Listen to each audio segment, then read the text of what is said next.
Em nome do Pai, do Filho e do Espírito Santo. Amém. Deuteronômio, capítulo 1. Vamos oferecer essa carta por toda a área financeira de cada um de vocês. As pessoas que estão desempregadas, as pessoas que precisam tirar algum documento importante, que precisam defender alguma causa na justiça. Vamos pedir agora a libertação, pela força desta carta de Deuteronômio, a libertação toda a raiz de injustiça, de inveja, compra de casa, venda de casa, então venda de carro, compra de carro, assim por diante. Nós vamos pedir essa libertação para cada um que vai fazer essa carta de Deuteronômio. Eis os discursos que Moisés dirigiu a todo Israel do outro lado do Jordão, no deserto, na planície que se estende defronte de Suf, entre Farã, Tofel, Labã, Hazerote e Dizaabe, desde Horebe até Cádiz Barné, a uma distância de 11 jornada de marcha pelo caminho da montanha de Seir. No 40º ano, no primeiro dia do 11º mês, diante dos israelitas, Moisés pronunciou todos os discursos que o Senhor lhe tinha ordenado dizer. Depois de ter derrotado Seom, rei dos amorreus, que habitava em Ezebom, e Og, rei de Bazã, que morava em Astarote e Adrai, do outro lado do Jordão, na terra de Moabe, Moisés começou a expor a lei, dizendo: O Senhor nosso Deus falou nestes termos em Horebe: Tendes-vos demorado muito tempo neste monte. Voltai e parti. Tomai o caminho do monte dos amorreus e das regiões vizinhas, e das planícies montanhas, aos vales de Neguebe, às costas do mar, à terra dos cananeus, ao Líbano e até o grande rio de Eufrates. Eis que eu vos entrego esta terra. Ide e possuí a terra que jurei dar a vossos pais, Abraão, Isaque e Jacó, a eles e à sua posteridade. Eu vos disse, nessa época, eu sozinho não posso tomar conta de vós. O Senhor vosso Deus vos multiplicou de tal modo que sois hoje tão numerosos como as estrelas do céu, que o Senhor, Deus de vossos pais, vos multiplique 1000 vezes mais e vos abençoe como prometeu. Como poderia eu sozinho encarregar-me de vós e levar a fardo de vossas contendas? Escolhei de cada uma de vossas tribos homens sábios, prudentes e experimentados, que eu ponha à vossa frente. Vós então me respondestes: é uma boa coisa o que nos propões. Tomei, pois, dentro vós homens sábios e experimentados, que pus à vossa frente como chefe de milhares, de centenas, de cinquentenas e de dezenas, bem como escribas em vossas tribos. Neste mesmo tempo, dei esta ordem aos vossos juízes. Daí a audiência aos vossos irmãos, e julgai com equidade as questões de cada um deles, com o seu irmão ou com o estrangeiro que mora com ele. Não fareis distinção de pessoas em vossos julgamentos. Ouvireis o pequeno como o grande, sem temor de ninguém, porque o juízo é de Deus. Se uma questão vos parecer muito complicada, devereis apresentá-la a mim, para que eu a ouça. É assim que naquele tempo vos ordenei tudo o que devias fazer. Depois partimos de Horebe para atravessar este vasto e terrível deserto que vistes, do monte dos amorreus, como nos havia ordenado o Senhor nosso Deus, e chegamos a Cádiz Barne. Eu vos disse então: eis-vos chegados ao monte dos amorreus que o Senhor nosso Deus nos dá. Vê, o Senhor, o teu Deus, te entrega a terra. Subi e possuí como prometeu o Deus de teus pais. Não tenhais medo, não te assustes. Vós vos aproximastes de mim e dissestes: enviemos homens adiante de nós, que explorem a terra e nos informem por que caminho devemos subir e para que cidade devemos ir. Vosso parecer agradou-me. Escolhi dentre vós 12 homens, um de cada tribo, e eles partiram, subiram as montanhas e chegaram ao vale de Escol, explorando a terra. Tomaram consigo frutos da terra e nos trouxeram, dizendo: a terra que nos dá o Senhor nosso Deus é boa, mas não quisestes subir a ela, e fostes rebeldes ao mandamento do Senhor nosso Deus, e murmurastes em vossas tendas, dizendo: o Senhor tem-nos ódio, e por isso nos tirou da terra do Egito, para carregar-nos ao extermínio pelas mãos dos amorreus. Para onde iremos? Nossos irmãos fizeram-nos perder a coragem, quando nos disseram ter visto um povo maior e de estatura mais alta que a nossa, em cidades grandes e fortificadas, cujos muros se elevavam até o céu, e vimos até mesmo filhos de Enassim por lá. Eu, porém, vos respondi: não vos assusteis, nem tenhais medo deles. O Senhor nosso Deus, que marcha diante de vós, combaterá Ele mesmo em vosso lugar, como sempre o fez, sobre vossos olhos no Egito e no deserto. No deserto tu mesmo vistes como o Senhor teu Deus te levou por todo o caminho por onde andastes, como um homem costuma levar seu filho, até que chegastes a este lugar. E apesar disso não tivestes confiança no Senhor vosso Deus, o qual, procurando-vos um lugar onde acampar, marchavam adiante de vós no caminho de noite no fogo, para vos mostrar o caminho, e de dia na nuvem. O Senhor, tendo ouvido o som de vossas palavras, encolerizou-se e fez esse juramento: nenhum dos homens dessa geração perversa verá a boa terra que eu com juramento prometi dar aos vossos pais, exceto a Calebe, filho de Jofoné. Este o verá. Eu darei a ele, os seus filhos, o solo que ele pisou, porque cumpriu a vontade do Senhor, até contra mim, e se irritou o Senhor por causa de vós. Tu tampouco, disse-me ele, entrarás nessa terra, e é Josué, filho de Num, que ali entrará. Anima-o, pois é ele que introduzirá Israel na possessão da terra. Vossos filhinhos, dos quais dissestes que seria a presa do deserto, e vossos filhos, que hoje ainda não sabem distinguir o bem do mal, estes entrarão.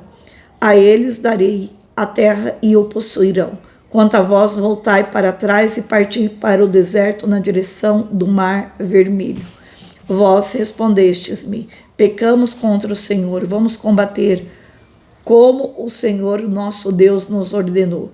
E quando cada um de vós, tomando as suas armas, vos dispusestes inconsideradamente a marchar sobre o monte, o Senhor disse-me: diz-lhes, não subais, não entreis em combate algum, porque não estou no meio de vós. Se o fizerdes, sereis vencidos por vossos inimigos. Em vão vos referi todas essas palavras. Não me ouvistes e tivestes a presunção de subir ao monte, a despeito das ordens do Senhor.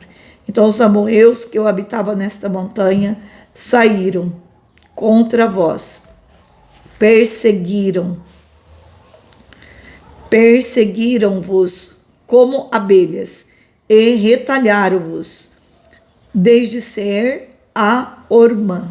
Voltando, chorastes diante do Senhor, mas o Senhor não os ouviu os vossos clamores, nem vos inclinou os seus ouvidos. Por isso é que fizestes muito tempo em Cádiz, como os sabes. Palavra do Senhor. Graças a Deus. Os israelitas passaram 40 anos em uma jornada que deveria ter durado 11 dias. Não foi a distância que o atrasou a entrada na terra prometida, foi a condição espiritual deles. O propósito de Deus ia muito além do que levar um enorme grupo de pessoas para uma nova terra. O Senhor estava preparando um povo para viver em obediência a Ele. Que vantagem teria a terra prometida se os israelitas fossem tão ímpios como as nações que viviam ali?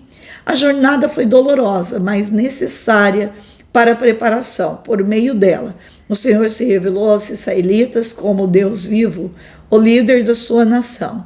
Ele também os ensinou quem eles eram: pecadores, pessoas inclinadas à rebelião e à dúvida. Deus deu a este povo rebelde a lei para ajudá-los a compreender como deveria relacionar-se com Deus e a outras pessoas. Sua peregrinação espiritual pode ser prolongada. Talvez você enfrente dores, desânimos e dificuldades, mas lembre-se, Deus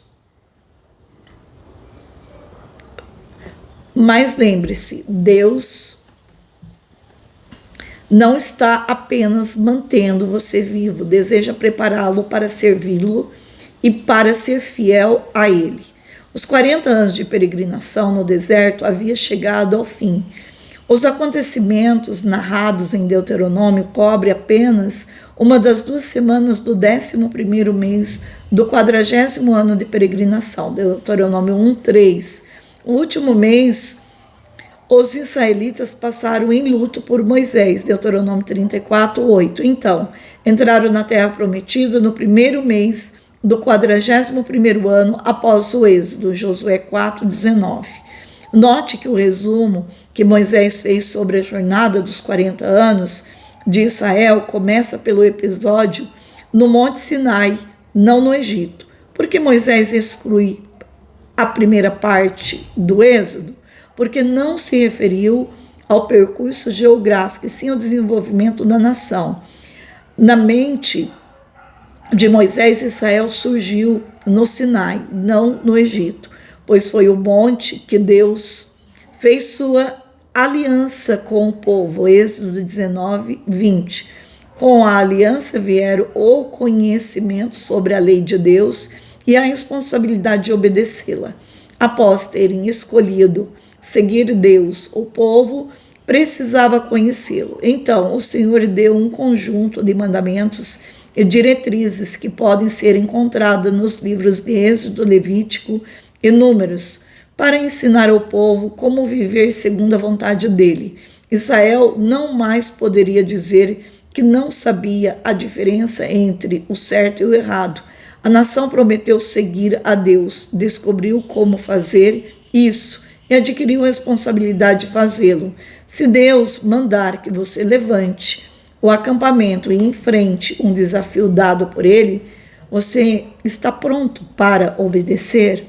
Foi um treinamento fardo para Moisés guiar a nação. Ele poderia não ter completado a tarefa, caso não contasse com a ajuda de Deus e de outras pessoas, assim como nações, empresas, organizações. Na medida em que as igrejas crescem e tornam-se complexas, surgem as necessidades de disputas internas. O líder não pode tomar sozinho todas as decisões, precisa de colaboradores fiéis. Talvez assim como Moisés você tenha uma propensão para tentar fazer todo o trabalho sozinho. por medo ou vergonha. Não pede ajuda. Mas lembre-se, Moisés tomou uma sábia decisão ao compartilhar a liderança com outros. Em vez de tentar lidar com as maiores responsabilidades sozinhos, procure compartilhar a carga de forma que outros possam ajudá-los a exercitar seus dons e habilidades dados por Deus em prol da igreja.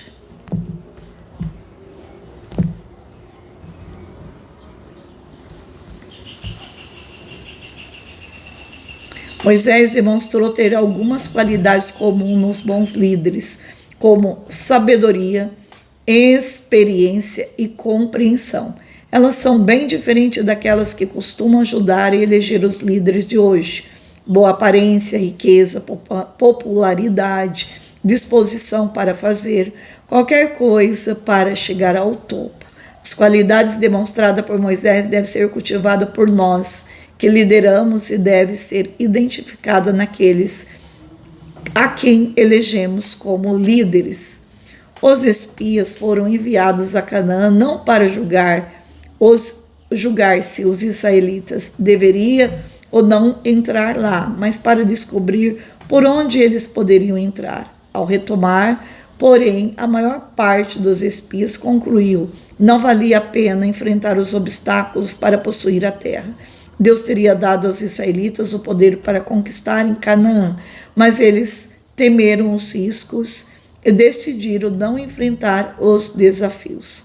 Deus nos dá o poder para superar os obstáculos, mas assim como os israelitas, tomados pelo medo e ceticismo, costumamos permitir que as dificuldades controlem nossa mente. Seguir a Deus, a despeito dos obstáculos, é o caminho certo para desenvolver uma fé corajosa e sobrepujante.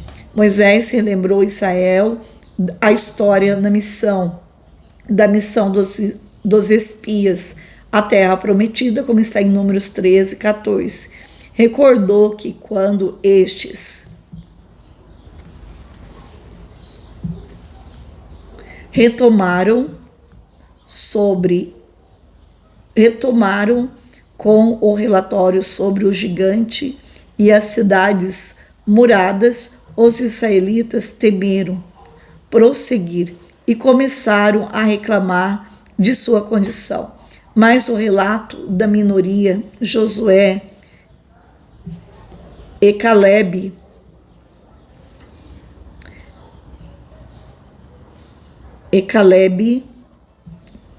peraí que tá difícil aqui, enfatizava que a terra era fértil e o inimigo vulnerável a Deus estava ao lado deles. Tornamos-nos temerosos e ficamos imobilizados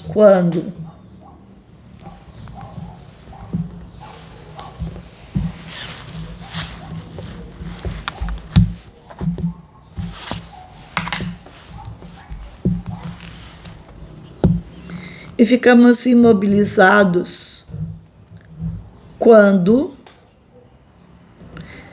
focamos nos aspectos negativos de uma situação, mas é muito melhor olhar o lado positivo, a orientação de Deus e suas promessas diante de uma importante decisão.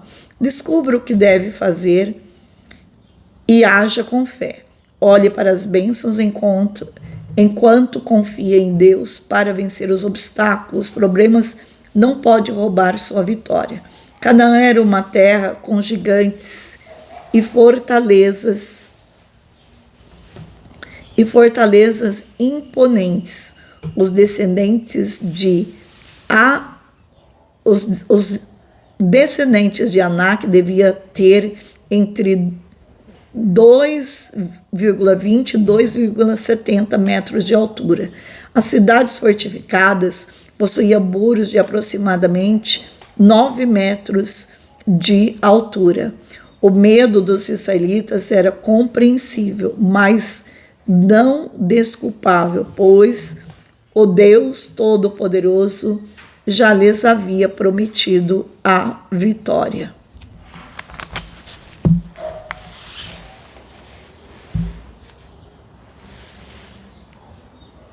Em nome do Pai, do Filho e do Espírito Santo. Amém.